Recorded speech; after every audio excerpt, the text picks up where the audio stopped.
नमस्कार दोस्तों, स्वागत है आपका हमारे YouTube चैनल जीके ट्रैकर पे। देखिए फ्रेंड, आज के वीडियो में हम बात करेंगे जो हमारी एक सीरीज़ है टॉप जीके एमसीक्यू सीरीज़, जिस सीरीज़ में अभी तक हम 263 क्लासेस को कवर कर चुके हैं। इस सीरीज़ में आपको जीके के प्रीवियस ईयर क्वेश्चन पूरी डिटेल के साथ इस सीरीज़ में देखने को मिलते हैं। इसमें हम इनको एनसीईआरटी की एक्सप्लेनेशन के साथ कवर करते हैं। इनसे रिलेटेड जो आपके तथ्य होते हैं जो पेपर में पूछे जा सकते हैं उनको भी कवर करते हैं, जिससे आपका प्रीवियस ईयर क्वेश्चंस का रिवीजन भी हो जाए, प्रीवियस ईयर क्वेश्चंस की प्रैक्टिस भी हो जाए और एक्स्ट्रा फैक्ट के माध्यम से आपका कॉन्सेप्ट भी क्लियर हो जाए।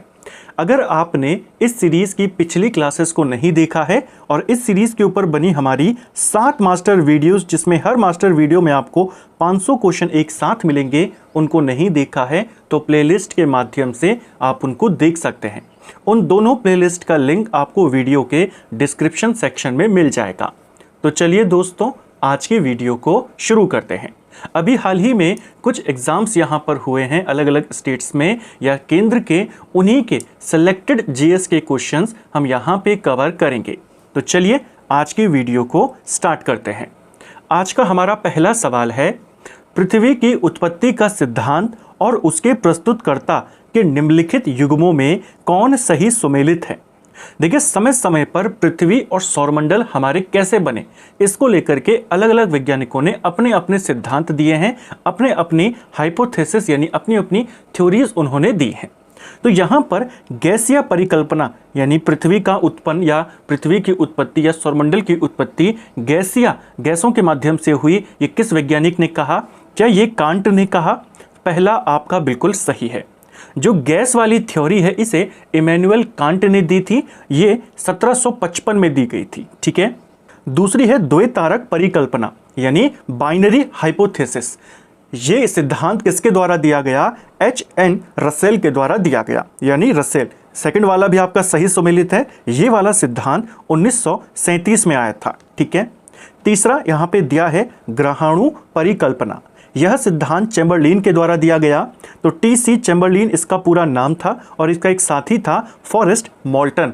इन दोनों के द्वारा 1900 ईस्वी में ग्रहाणु परिकल्पना दी गई पृथ्वी की उत्पत्ति को लेकर के। तो यहाँ पर आपके तीनों के तीनों युग्म सही सुमेलित हैं।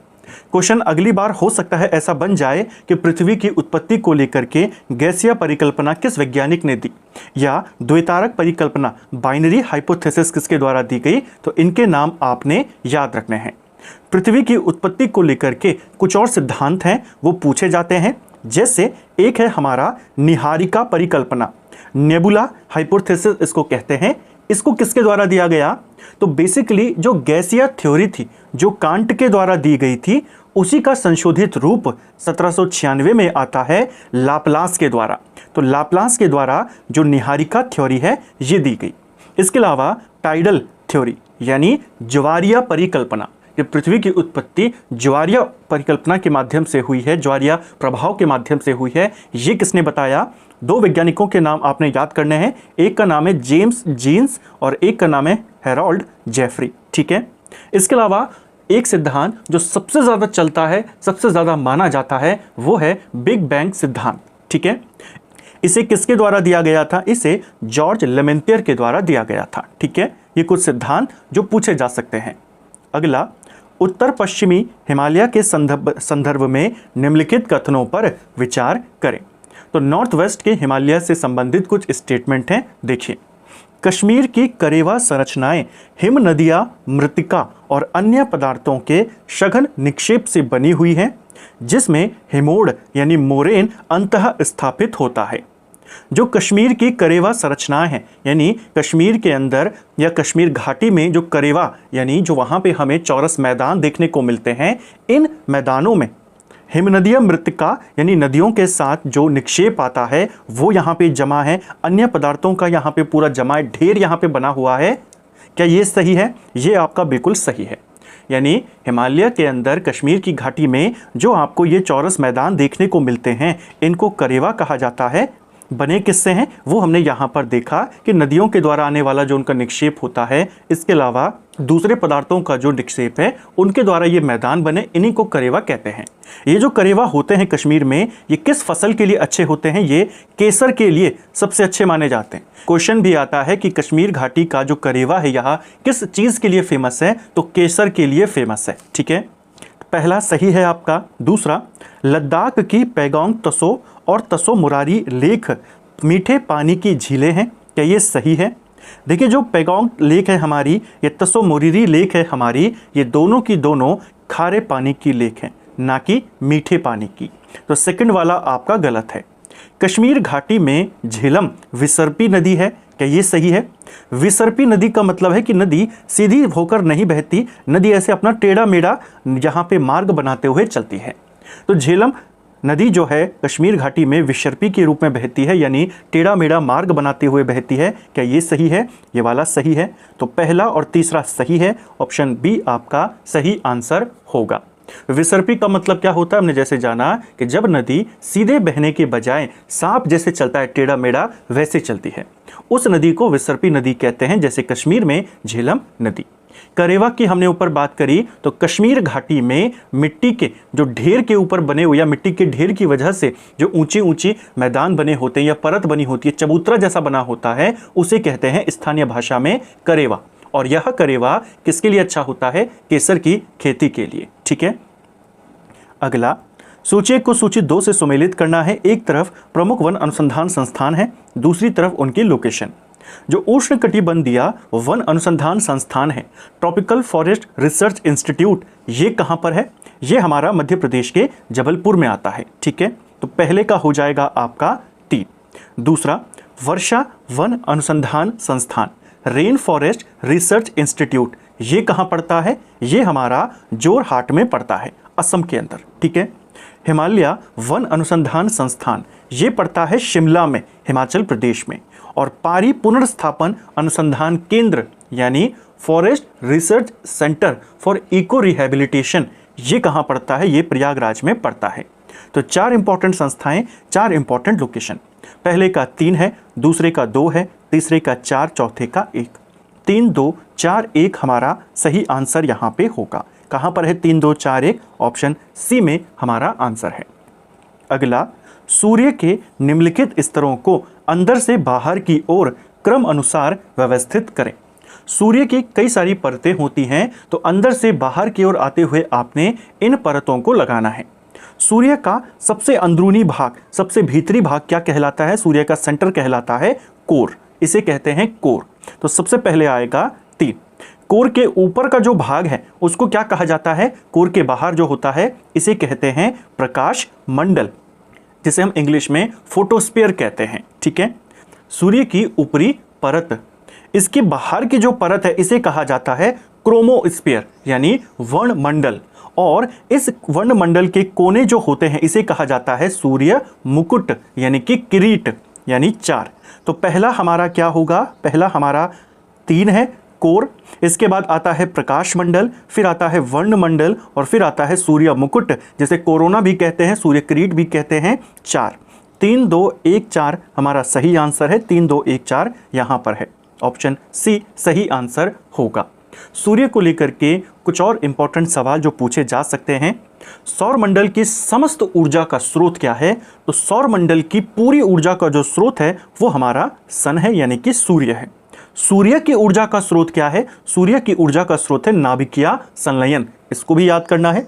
नाभिकीय संलयन में क्या होता है? तो 4 हाइड्रोजन के न्यूक्लियस आपस में मिलते हैं और हीलियम का निर्माण करते हैं, यानी हाइड्रोजन के पार्टिकल्स आपस में मिलते हैं और हीलियम को यहाँ पर बनाते हैं। ठीक है, जो सूर्य है ये हमारी गैलेक्सी जो है, हमारी गैलेक्सी मिल्की वे गैलेक्सी, इसका चक्कर काट रहा है। हमारी मिल्की वे का एक चक्कर काटने में सूर्य को कितना वर्ष लगेगा?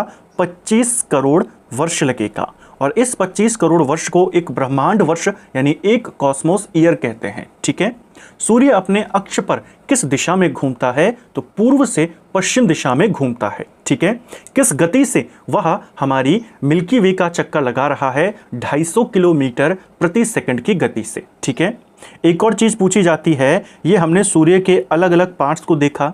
जब सूर्य ग्रहण होता है तो सूर्य ग्रहण के समय जो भाग हमें सूर्य का दिखाई देता है उसको क्या कहते हैं? तो सूर्य ग्रहण के समय सूर्य का जो भाग दिखता है उसे किरीट या कोरोना कहते हैं, सूर्य मुकुट कहते हैं। ठीक है। सूर्य की आयु कितनी है? सूर्य की आयु 5 बिलियन वर्ष है, इसे भी याद करना। सूर्य की लाइट को, सूर्य प्रकाश को पृथ्वी तक पहुंचने में कितना समय लगता है? आप सभी जानते हैं 8 मिनट और 16 सेकंड के आसपास, यानी लगभग 500 सेकंड लगते हैं सूर्य के प्रकाश को पृथ्वी तक आने में। ठीक है। एक क्वेश्चन उत्तराखंड के पेपर में पूछा गया था कि मध्य रात्रि का सूर्य किस क्षेत्र में दिखाई देता है? तो मध्य रात्रि का सूर्य हमें आर्कटिक क्षेत्र में देखने को मिलता है। मध्य रात्रि सूर्य का अर्थ होता है कि सूर्य जो हमारा ध्रुवीय वृत्त है वहां पर देर तक चमकता रहता है। तो मध्य रात्रि का मिडनाइट सूर्य किस इलाके में देखने को मिलता है? आर्कटिक में। ठीक है। अगला, सूची को सूची 2 से यहाँ पे सुमेलित करना है। एक तरफ प्रमुख अधिनियम है वनों को लेकर के, दूसरी तरफ इनके वर्ष हैं। वन संरक्षण अधिनियम ये कब आया था? वन संरक्षण अधिनियम आता है 1980 में, पहले का हो जाएगा 3। पर्यावरण संरक्षण अधिनियम ये कब आया था? ये 1986 में आया, दूसरे का होगा 1। वायु अधिनियम यानी वायु रोकथाम एवं प्रदूषण नियंत्रण अधिनियम ये किस वर्ष आया? ये आया था 1981 में, तीसरे का होगा 4। और जल प्रदूषण नियंत्रण अधिनियम ये कब आया था? 1974 में, यानी चौथे का हो जाएगा 2। 3, 1, 4, 2 ये हमारा सही आंसर है, जो कि ऑप्शन ए में है। ठीक है।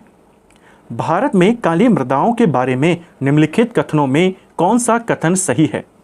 काली मिट्टी को लेकर के कुछ स्टेटमेंट हैं, देखिए। दक्कन के पठार का अधिकांश भाग काली मिट्टी से, काली मृदाओं से आच्छादित होता है, क्या पहला सही है? पहला हमारा बिल्कुल सही है। जो काली मिट्टी का निर्माण है मुख्य रूप से ये दक्कन के पठार में ज्वालामुखी फटने से जो लावा निकलता है उसके टूटने फूटने से बनी है। तो ज़्यादातर ये हमें किस इलाके में देखने को मिलती है? दक्कन के पठार में देखने को मिलती है। ठीक है। यह मिट्टी जो है महाराष्ट्र, मध्य प्रदेश, गुजरात, आंध्र इन जैसे जो हमारे राज्य हैं यहाँ के बड़े हिस्से को कवर करती है। ठीक है। तो पहला बिल्कुल सही है। दूसरा, रेगूर के नाम से भी जाने वाली ये मृदाएं सामान्यतः मरणमय, गहन और अपरगमय होती हैं, क्या ये सही है? देखिए, जो काली मिट्टी है इसे रेगूर मिट्टी के नाम से भी जाना जाता है और कपास के लिए ये मिट्टी काफ़ी अच्छी होती है, तो इसे काली कपासी मिट्टी या कपासी मिट्टी भी कहते हैं। ठीक है। यह जो मृदा है यह मृणमय होती है, काफ़ी गहन होती है, काफ़ी डेंस होती है और अपारगम्य होती है। अपारगम्य का मतलब होता है कि इसमें जल को सोखने की क्षमता काफ़ी धीमी होती है। ठीक है। चूंकि ये अपारगम्य है अतः काली मृदाओं में वर्षा सिंचित नहीं उगती है, वर्षा सिंचित फसलें नहीं उगती है। यहाँ पर ऐसा होगा कि ये सही है। ये मिट्टी जो होती है पानी को सोखने में काफ़ी समय लगाती है, यानी ये अपारगम्य मिट्टी होती है। क्या यह मिट्टी इस वजह से इसके अंदर जो वर्षा पे आधारित फसलें होती हैं उनको इसमें नहीं उगाया जाता? ये वाला आपका गलत हो जाएगा। बेसिकली अपारगम्य होने के कारण और नमी को लंबे समय तक अपने अंदर रोकने की क्षमता के कारण ये मिट्टी वर्षा सिंचित फसलों के लिए यानी रेन आधारित फसलों के लिए काफ़ी अच्छी मानी जाती है, काफ़ी उपयुक्त मानी जाती है। ठीक है। तो तीसरा वाला आपका गलत है, पहला और दूसरा बिल्कुल सही है। भारत की मिट्टियों के बारे में, भारत की अलग अलग प्रकार की मिट्टियों की क्या व्यवस्था है, क्या क्या विशेषताएं हैं, वो सब हमने इंडियन ज्योग्राफी की क्लास में कवर किया था कि कौन सी मिट्टी किस इलाके में पाई जाती है, कौन सी मिट्टी किस प्रकार की फसलों के लिए अच्छी है, उनके क्या क्या नाम हैं, भारत में कौन सी मिट्टियाँ पाई जाती हैं, सब हमने उसमें जाना था।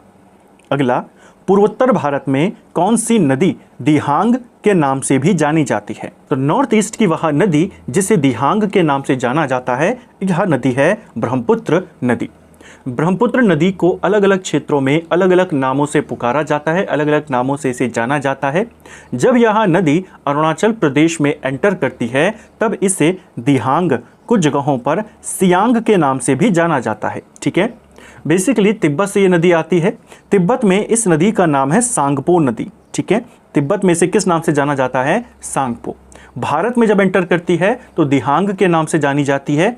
इसके बाद अरुणाचल प्रदेश के बाद ये असम में एंटर करती है। असम में जाकर इसे ब्रह्मपुत्र का नाम मिलता है। फिर ये बांग्लादेश में चली जाती है। बांग्लादेश में इसे जमुना कहा जाता है, इसको भी याद रखना। ठीक है। भारत में ब्रह्मपुत्र की जो सबसे बड़ी नदी है वो सुबनसिरी नदी है। इसमें आगे जाके गंगा भी मिलती है, लेकिन वो संगम बांग्लादेश में होता है। भारत में इसमें मिलने वाली सबसे बड़ी सहायक नदी जो है ब्रह्मपुत्र की, उसका नाम है सुबनसिरी। इसको भी याद करना। जो तीस्ता नदी है ये भी ब्रह्मपुत्र की सहायक नदी है। सिक्किम और बंगाल से होकर ये बहती है, फिर ब्रह्मपुत्र में मिल जाती है। ठीक है। हिमालय की अति उच्चता वाला दर्रा शिपकिला दर्रा किस घाटी में स्थित है? तो हाई एल्टीट्यूड पर स्थित है दर्रा शिपकिला दर्रा। हिमाचल प्रदेश के किन्नौर जिले में पड़ता है। यह दर्रा किस नदी घाटी में स्थित है? यह सतलुज नदी घाटी में स्थित है। ऑप्शन सी हमारा सही आंसर होगा। ठीक है। यहाँ पे कुछ इंपॉर्टेंट घाटियाँ दी गई हैं, जैसे चुंबी घाटी। यह घाटी सिक्किम और भूटान के बीच है, यानी भारत और भूटान के बीच में कौन सी इंपॉर्टेंट घाटी पड़ती है? चुंबी घाटी। इस घाटी में हमारे दो इंपॉर्टेंट दर्रे पड़ते हैं, एक नाथुला दर्रा और एक जिलेपला दर्रा। ब्रह्मपुत्र घाटी की बात करें, मुख्य रूप से असम में पड़ती है। अरुणाचल प्रदेश का जो यांग्याप दर्रा है, जहां से ब्रह्मपुत्र नदी भारत में प्रवेश करती है, इसी ब्रह्मपुत्र घाटी में पड़ता है। तीस्ता घाटी की बात करें तो सिक्किम और बंगाल के क्षेत्र में पड़ती है। ठीक है। निम्नलिखित दर्रों में से कौन दर्रा अरुणाचल प्रदेश को तिब्बत से जोड़ता है? तो अरुणाचल को तिब्बत के साथ जोड़ने वाला दर्रा है बोमड़ीला दर्रा। ऑप्शन डी सही उत्तर होगा। इस दर्रे से तवांग घाटी होकर तिब्बत की राजधानी लहसा तक जाने का मार्ग है। जो तवांग घाटी है, इससे होकर आप तिब्बत की राजधानी लहसा तक जा सकते हैं। तो अरुणाचल और तिब्बत को जोड़ने वाला दर्रा है बोमड़ीला। तवांग घाटी से होते हुए आप लहसा तक इसके माध्यम से जा सकते हैं। कुछ और इंपॉर्टेंट दर्रे हैं भारत के, जैसे बुजुर्ला दर्रा, ये जम्मू कश्मीर में है। श्रीनगर को गिलगित से जोड़ता है। बनिहाल दर्रा, ये भी जम्मू कश्मीर में है। पीर पंजाल श्रेणी में पड़ता है, जम्मू को श्रीनगर के साथ जोड़ता है। जो फेमस सुरंग है जवाहर सुरंग, वो इसी में पड़ती है, बनिहाल दर्रे में। चांगला दर्रे की बात करें, ये लद्दाख को तिब्बत के साथ जोड़ता है। ठीक है।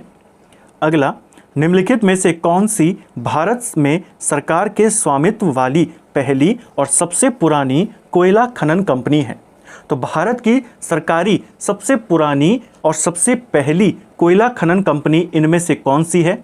सही आंसर है हमारा सिंगरेनी कोलिरीज कंपनी लिमिटेड। SCCL इसको कहा जाता है, सिंगरेनी कोलिरीज कंपनी लिमिटेड। इस कंपनी की स्थापना 1920 में हैदराबाद में होती है। 1945 तक ये कंपनी स्वतंत्र रही। 1945 में हैदराबाद के द्वारा इसको कंट्रोल में ले लिया गया और आज़ादी के बाद ये भारत सरकार के नियंत्रण में आ गई। वर्तमान में यह तेलंगाना के अंदर पड़ती है और भारत की सबसे पुरानी और सबसे पहली सरकारी स्वामित्व वाली कंपनी इसे माना जाता है। ठीक है। अगर हम बाकी कंपनीज की बात करते हैं, जैसे जो नेवली लिग्नाइट कॉर्पोरेशन लिमिटेड है, NLC जिसे कहते हैं, ये 1956 में बना था तमिलनाडु में। ठीक है। ईस्टर्न कोलफील्ड लिमिटेड की बात करें, ECL इसको हम कहते हैं, यह 1975 में बनी थी। ठीक है। और महानदी कोलफील्ड लिमिटेड की बात करें, MCL, यह उड़ीसा में स्थित है, 1992 में बनी थी। तो बाकी कंपनियां बाद में बनी, ये वाली कंपनी काफ़ी पुरानी है, काफ़ी पहली है। सरगैसो सागर के बारे में निम्नलिखित कथनों पर विचार करें। सरगैसो सागर को लेकर के कुछ स्टेटमेंट हैं, देखिए। यह एकमात्र सागर है जिसकी कोई भू सीमा नहीं है, क्या ये सही है? देखिए, सरगैसो सागर जो है ये पड़ता है अटलांटिक महासागर में। इस सागर को ज़्यादातर आमतौर पे जो सागर होते हैं, जैसे आप हमारे ही नज़दीक है एक अरब सागर, तो जो सागर होते हैं उनके आसपास कोई ना कोई भूसीमा होती है। लेकिन सरगैसो सागर एकमात्र ऐसा सागर है जो बिल्कुल बीच में है, इसके अगल बगल कोई भी भूसीमा नहीं है। तो पहला बिल्कुल सही है। अटलांटिक महासागर में सरगैसो सागर की लवणता न्यूनतम होती है, क्या ये सही है? ये आपका गलत है। जो इसकी लवणता होती है, सैलिनिटी इसकी होती है, वो काफ़ी ज़्यादा होती है, ना कि कम। तो ये वाला गलत है। अटलांटिक महासागर में स्थित है, लेकिन इसकी लवणता काफ़ी ज़्यादा होती है। इसमें किसी भी नदी का जल नहीं मिलता है, ये इसको विशेष बनाती है, क्योंकि भूमि से नहीं लगा हुआ है, महासागर के बिल्कुल बीच में है। सरगैसो सागर के नाम से इसे जाना जाता है। बेसिकली सरगैसो नाम की जो घास है वो यहाँ पर ज़्यादा देखने को मिलती है, जिस वजह से इसे उसी के नाम पर सरगैसो सागर कहते हैं। इसका जो लवणता है वो काफ़ी ज़्यादा होती है। ये जो घास होती है सरगैसो बिना जड़ की घास होती है, पानी की सतह पर फैली होती है। तो अटलांटिक महासागर के बीच में पानी के ऊपर ये घास पूरी की पूरी ऐसे फैली हुई है, इसी को सरगैसो सागर कहते हैं। ठीक है।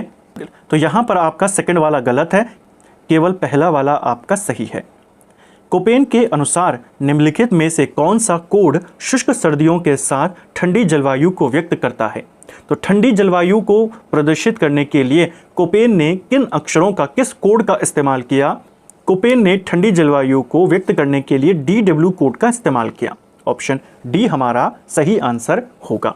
तो कोपेन का जलवायु वर्गीकरण भी आपसे पूछा जाता है। इंडियन ज्योग्राफी वाली सीरीज में हमने कोपेन के जलवायु वर्गीकरण को, भारत की वनस्पतियों को, भारत में होने वाले मानसून को, यहाँ के नदी तंत्र को, यहाँ के बंदरगाहों को डिटेल से जाना था। इस सीरीज़ का, इस क्वेश्चंस का मकसद एक ही है कि आपको लगे जिस जिस टॉपिक में आप फंस रहे हैं, चाहे वो ज्योग्राफी का कोई टॉपिक हो, पॉलिटी का कोई टॉपिक हो, हिस्ट्री का हो, कंप्यूटर का हो, तो आप उन टॉपिक्स का एग्ज़ाम से पहले एक रिवीजन फिर कर सकें। इससे आपका मिक्स रिवीजन भी एक साथ हो जाता है। हर सब्जेक्ट्स के क्वेश्चन आपको एक साथ देखने को मिल जाते हैं, हर फील्ड के क्वेश्चन आपको मिल जाते हैं। तो अगर आपको लगता है कि आपने कोपेन का रिवीजन नहीं किया है या दूसरे टॉपिक्स जिसके सवाल हमने देखे उनमें आपकी अभी कोई कमी है, तो आप उनको रिवाइज एक बार कर सकते हैं। चलिए नेक्स्ट है, भारत के राष्ट्रपति द्वारा अनुमोदित अग्रता क्रम यानी टेबल ऑफ प्रेसिडेंस के अनुसार निम्नलिखित उच्च पदस्थ व्यक्तियों को उनकी श्रेणी और अग्रता के सही अनुक्रम में व्यवस्थित करें। यानी भारत के अंदर जो वरीयता क्रम है, कुछ ही दिन पहले हमने इंडियन कॉन्स्टिट्यूशन के MCQ वाली वीडियो में इस पूरे वरीयता क्रम को जाना था। हाल ही में ये क्वेश्चन आपसे एक एग्जाम में पूछा गया था। तो भारत में वरीयता क्रम लगाना है इन 4 का। सबसे ऊपर भारत में कौन आते हैं? सबसे ऊपर भारत में आते हैं राष्ट्रपति। ठीक है, तो राष्ट्रपति तो है नहीं यहाँ पे।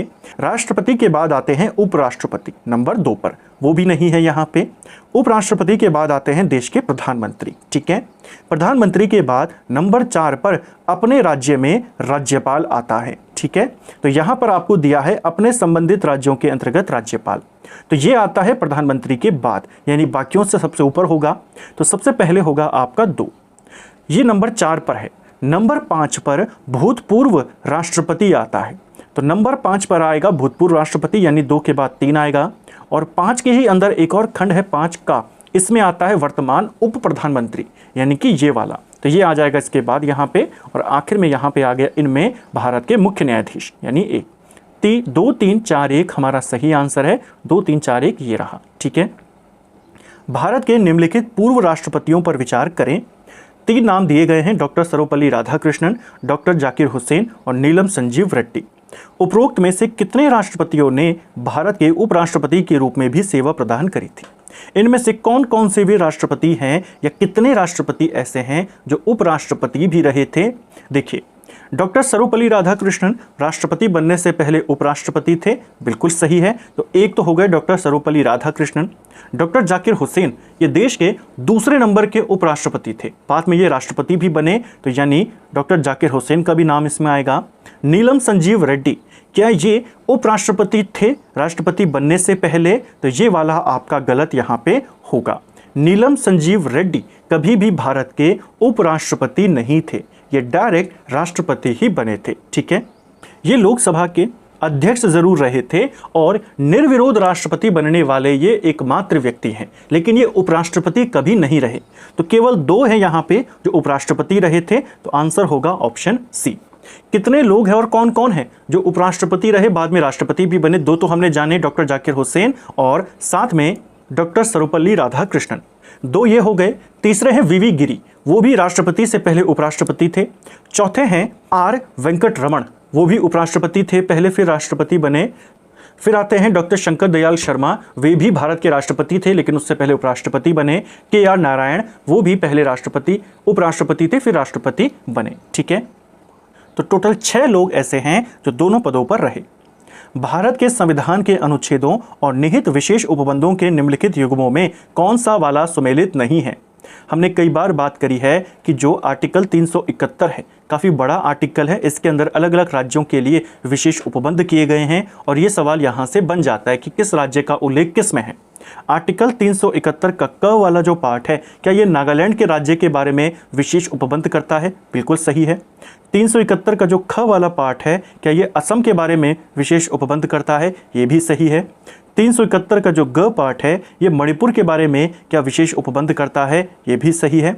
371 का जो घ वाला पार्ट है क्या ये सिक्किम के बारे में करता है? नहीं। सिक्किम के लिए 371 का जो एफ है यानी कि जो च वाला पार्ट है वो संबंधित है विशेष उपबंधों को लेकर। जो 371 का घ वाला पार्ट है ये आंध्र और तेलंगाना के लिए विशेष प्रावधान करता है। तो चौथा वाला आपका सुमेलित नहीं है। भारत के संविधान के संदर्भ में निम्न अनुच्छेद और उपबंध के निम्न युग्मों में कौन सही सुमेलित नहीं है? चलिए देखते हैं।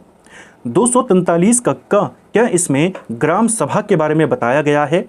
पंचायतों को लेकर के आपका एक आर्टिकल आता है 243। ये भी काफ़ी बड़ा आर्टिकल है। इसमें भी पूछा जाता है कि पंचायतों की अवधि किस में है, अयोग्यता किस में है, शक्तियाँ किस में है, वित्त आयोग किस में है पंचायतों के लिए, राज्य वित्त आयोग, ये सारे पूछे जाते हैं।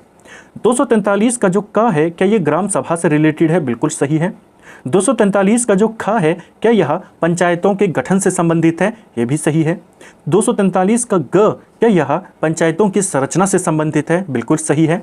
243 का जो घ पार्ट है यानी डी वाला पार्ट है क्या यह पंचायतों के निर्वाचन से संबंधित है? ये वाला आपका गलत हो जाएगा। 243 का जो डी पार्ट है, घ वाला पार्ट है, ये पंचायतों में आरक्षण से संबंधित है, ना कि निर्वाचन। ठीक है, तो डी वाला आपका गलत है। पंचायतों की अवधि किस में है? वो ई के अंतर्गत आती है। पंचायतों में जो सदस्यता से अयोग्यता है वो किस में है? वो एफ के अंदर आती है। वित्त आयोग जो आता है, जो राज्य वित्त आयोग है, वो 243 के झ वाले पार्ट में यानी आई वाले पार्ट में आता है। पंचायतों के चुनाव जो आते हैं वो 243 के ट यानी क वाले पार्ट में आता है। 243 का जो के वाला पार्ट है उसमें आता है राज्य निर्वाचन आयोग। ठीक है, निम्न में से कौन T20 अंतर्राष्ट्रीय क्रिकेट में 100 विकेट और 1000 रन बनाने का इतिहास रचने वाला पहला भारतीय खिलाड़ी बना है? तो हाल ही में ये घटना हुई थी, काफ़ी ज़्यादा चांस है कि यहाँ से सवाल बन जाए। एकमात्र इंडियन खिलाड़ी जिन्होंने 100 विकेट भी लिए और 1000 रन भी बनाए हैं T20 इंटरनेशनल में, इनका नाम है हार्दिक पंड्या। इसे करना यहाँ पे। ठीक है, ऑप्शन ए आपका सही आंसर होगा। ठीक है, दिसंबर 2025 में अफ्रीका के खिलाफ इन्होंने इस रिकॉर्ड को अपने नाम किया था। वर्ष 1893 में शिकागो में आयोजित विश्व धर्म संसद में स्वामी विवेकानंद ने अपने भाषण का प्रारंभ निम्नलिखित में से किन शब्दों से किया था? ये क्वेश्चन भी हाल ही में आपसे पेपर में पूछा गया था। 1893 में सितंबर में 11 सितंबर को विश्व धर्म संसद का आयोजन होता है और उसमें स्वामी विवेकानंद भारत का प्रतिनिधित्व करते हैं। अपने संबोधन की शुरुआत वे करते हैं अमेरिका के बहनों और भाइयों के नाम से। ऑप्शन ए सही आंसर होगा। ठीक है, जब लेजिस्लेटिव काउंसिल के समक्ष वर्नाकुलर प्रेस बिल लाया गया तब निम्नलिखित में से उपस्थित एकमात्र भारतीय सदस्य कौन थे? वर्नाकुलर प्रेस को लेकर के भी आपने कई बार पढ़ा है। 1878 में जो लिट्टन था उसके द्वारा इसे लाया गया था। जब यह बिल लाया गया उस समय वहां पर मौजूद एकमात्र भारतीय सदस्य, इनका नाम था जतीन्द्र मोहन टैगोर। ऑप्शन ए आपका सही आंसर होगा। ठीक है, उस समय परिषद के विधान परिषद जिसमें इसको लाया गया था लेजिस्लेटिव काउंसिल में, उसमें एकमात्र भारतीय सदस्य जो थे वो यही थे, जतीन्द्र मोहन टैगोर। ठीक है, जो वर्नाकुलर प्रेस एक्ट था इसे गैगिंग एक्ट के नाम से भी जाना जाता है। इसको भी याद करना, इसका ये दूसरा नाम है। क्वेश्चन बन जाएगा गैगिंग एक्ट कब आया? तो 1878 में लिट्टन के काल में आया था। गैगिंग एक्ट मतलब मुंह बंद करने वाला कानून। ठीक है, बाद में इसे 1882 में रिप्पन के द्वारा हटाया गया था। निम्नलिखित में से किस पीढ़ी के कंप्यूटर की हार्डवेयर प्रौद्योगिकी में माइक्रो प्रोसेसर का इस्तेमाल हुआ था? तो कंप्यूटर की अलग अलग जनरेशन को लेकर सवाल आते हैं। किस जनरेशन में किस डिवाइस का इस्तेमाल हुआ? जैसे कंप्यूटर की पहली जनरेशन में वैक्यूम ट्यूब का इस्तेमाल हुआ था। कंप्यूटर की दूसरी जनरेशन में ट्रांजिस्टर का इस्तेमाल हुआ था। तीसरी जनरेशन में आईसी चिप्स का यहाँ पे इस्तेमाल हुआ। चौथी जनरेशन में माइक्रो प्रोसेसर का इस्तेमाल हुआ और पांचवी जनरेशन जो भी चल रही है इसमें एआई का और जो अल्ट्रा लार्ज स्केल इंटीग्रेशन है यूएलएसआई, इस वाले तकनीक का इस्तेमाल किया गया। अब आपको पूछा है किस पीढ़ी में माइक्रो प्रोसेसर आया, तो माइक्रो प्रोसेसर यहाँ पर है यानी चौथी पीढ़ी में। ऑप्शन सी आपका सही आंसर होगा। इसको भी याद रखना है। दुनिया का पहला माइक्रो प्रोसेसर कौन था? दुनिया का पहला माइक्रो प्रोसेसर इंटेल 4004 को माना जाता है। 1971 के आसपास ये आया था। ठीक है, इसे भी याद रखेंगे। तो फ्रेंड्स, ये था हमारा आज का वीडियो जिसमें हमने जीके के 20 इंपॉर्टेंट सवालों को पूरी डिटेल के साथ यहाँ पे कवर किया। उम्मीद करता हूँ आपको आज का वीडियो पसंद आया होगा। अगर आपको ये वीडियो पसंद आई है तो वीडियो को लाइक करें, चैनल पर नए हैं चैनल को सब्सक्राइब करें, अपने दोस्तों के साथ शेयर करें। वीडियो आपको कैसी लगी कमेंट बॉक्स में हमें ज़रूर बताएं। Thank you friends.